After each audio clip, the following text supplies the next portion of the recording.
बड़ी बहन को आता था ज़्यादा गुस्सा, इसलिए छोटे भाई बहन ने उतारा मौत के घाट। सिटी कोतवाली पुलिस ने सनसनीखेज अंधी हत्या का किया खुलासा।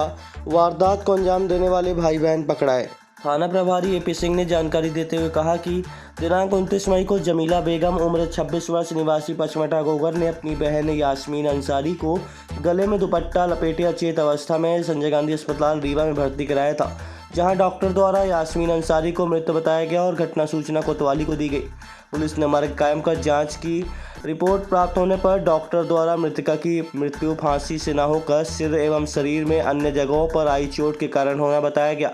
डॉक्टर की रिपोर्ट पर पुलिस ने हत्या का प्रकरण दर्ज कर जांच शुरू की।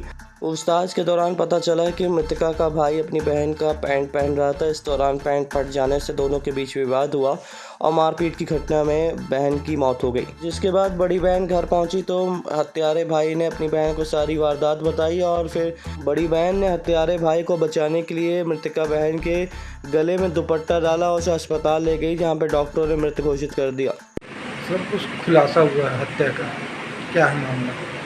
और ये दिनांक 28/5 को मृतिका है यास्मीन अंसारी, जो कि घोगर की रहने वाली है, और इसको अस्पताल में ले जाकर के इसकी बड़ी बहन ले जाकर के भर्ती कराया था। मृत अवस्था में ले गई थी, जिसके गले में दुपट्टे का फंदा लगा हुआ था, और अस्पताल में ले जाकर उसने बताया था कि मैंने आत्महत्या की है। अस्पताल में सूचना देने पर डॉक्टर द्वारा उसे घोषित करके और अस्पताल चौकी को सूचना दी गई कि एक बच्ची को मृत अवस्था में लाया गया है।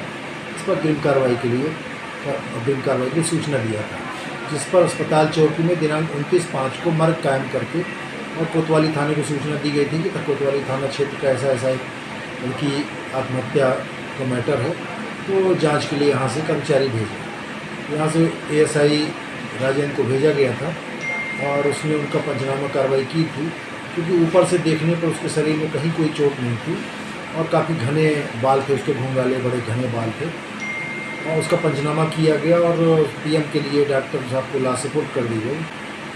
PM के पश्चात अभी दिनांक 17/6 को लगभग 1 माह बाद, लगभग 20 दिन बाद PM रिपोर्ट प्राप्त हुई, जिसमें कि उसकी हत्या किया जाना डॉक्टर द्वारा बताया गया और हेड इंजरी बीचों बीच सिर के किसी वजनी हथियार से किस चीज़ से चोट पहुंचाई गई थी, जिस कारण कि सर फट गया था और अंदर ही ब्लड क्लॉट हो गया था, बाहर भी ज़्यादा ब्लीडिंग नहीं हुई थी।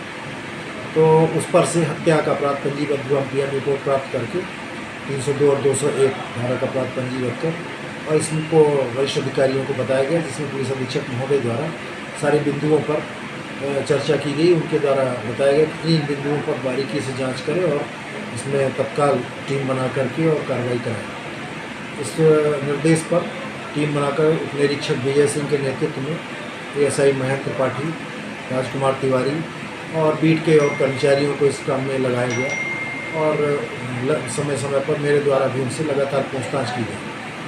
विवेचना के दौरान पाया गया कि जो उसकी बहन थी और उसका एक ये सबसे बड़ी बहन है और एक उसका छोटा भाई जो कि नाबालिग है। नाबालिग भाई से उस बहन का घर में किसी भी उसमें अकेले थे, किसी बात पर विवाद हो गया था। इस विवाद पर से गुस्से में लड़की ने अपने भाई के ऊपर हाथ उठा दिया था, मारपीट कर दिया।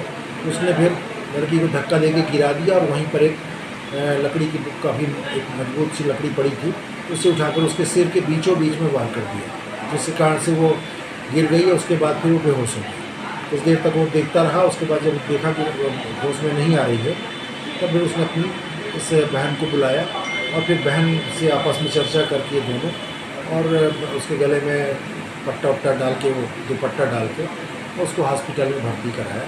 इस तरह से दोनों मिल करके और हत्या की और हत्या के साक्ष्य को छुपाया, तो उनको गिरफ्तार करके न्यायिक अभिरक्षा में भेजा गया। आरोपी का नाम क्या है? महिला आरोपी महिला है चूँकि, और एक लड़का नाबालिग है।